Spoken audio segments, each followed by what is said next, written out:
karag-karag, welcome back to my vlog. Isang magandang umaga sa inyong lahat mula dito sa Lasak City. At ito na nga mga karag-karag, unang araw sa buwan ng mga puso. O, di ba? February si Kuragan. Kita nyo naman sa ating menopausal distraction room. May pa-heart-heart tayo for today's vlog mga karag-karag. Dahil nako, ang mga pasabog na chismisan sa mundo ng beauty pageant na kung saan nalate talaga ako ng 2 araw kasi nga may nangyayari dito sa lugar namin. Kagabi mga karag-karag, pinasok yung tindahan ko. Kasi nilipat ko nga yung tindahan ko doon sa kilid ng kwarto ko ba sa labas. Ayun, pinasok kaso wala silang nakuha. Kasi nga, andun yung pamangkin ko natulog. Tapos yung kabilang namin mga karag-karag, kapitbahay ko, ayun, niluuban sana. Kaya na, grabe.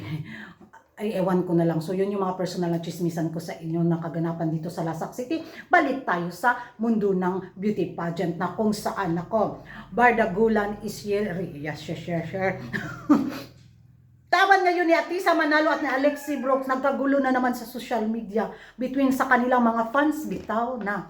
Yung mga supporter ni Alexi Brooks at yung supporter din ni Atisa Manalo, naku, nag-away-away na sila sa social media. Kung sino nga ba ang karapat-dapat na magwagi sa corona sa Miss Universe Philippines 2024 na kung saan din, huwag namang ganun, di ba? Support na lang natin yung 2 kandidatang to. Sabi nga nila, masyado daw hype si Atisa Manalo at masyado na rin hinipe si Alexi Brooks.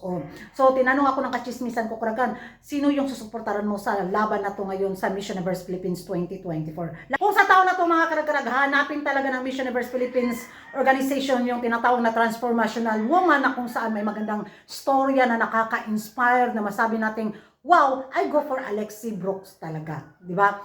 Siya talaga yung para sa akin. Pero kung alam naman natin sa Mexico gaganapin, di ba? At yung nila doon is siguro naghanap sila ng more on talaga beauty si Atisa Manalo. Pero sa laban nilang itong 2 mga karag-karag, naghihintay pa rin ako kung sino yung mga kandidata na babangga sa malakas na mga frontrunner na to sa taon na to sa Miss Universe Philippines 2024. So far, I go for Alexi Brooks and Atisa Manalo. Pero balita-balita at chismis nga mga karag-karag, nasasabak daw si Aya, Abisamis ba yung apelido niya? Yun yung dapat din tayong kabahan kung tuloy nga yung pagsabak ni Aya dahil hindi rin masasabi hindi rin siya basta-basta na kandidata, di ba? Kasi will experience din siya pagdating sa mundo ng beauty pageant.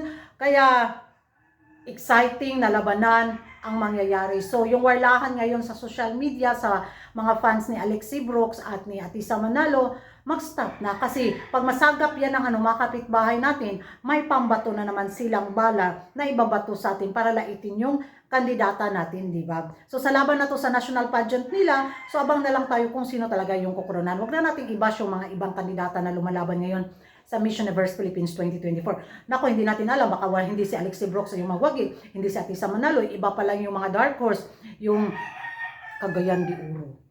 Ang ganda. Tapos ito din sa Cebu City, may inaabangan din akong kandidata nila. Di ba? Ang hirap ngayon sa Miss Universe Philippines 2024 dahil ang daming malalakas na mga kandidatang lumalaban. So yan ang mga karag-karag, ano yung masasabi ninyo sa warlahan ng mga fans? Ako si Karag, nindagan na si Karag. Saan naman po yung gidagit? Ano yung masasabi ninyo? Hype nga ba or strong na kandidata si Alexi Brooks at saka si Atisa Manalo? At ano yung masasabi niyo sa warlahan ng mga fans sa social media sa kanilang journey sa Miss Universe Philippines 2024? Kanino ka susuporta? Atisa Manalo or Alexi Brooks? Mag-ingay tayo sa comment section at hindi ka pa nakapag-subscribe sa YouTube channel ko. Don't forget to like and subscribe, Kuragan Karag, ang babaeng lagi nagkarag-karag. And see you in my next vlog. Bye-bye!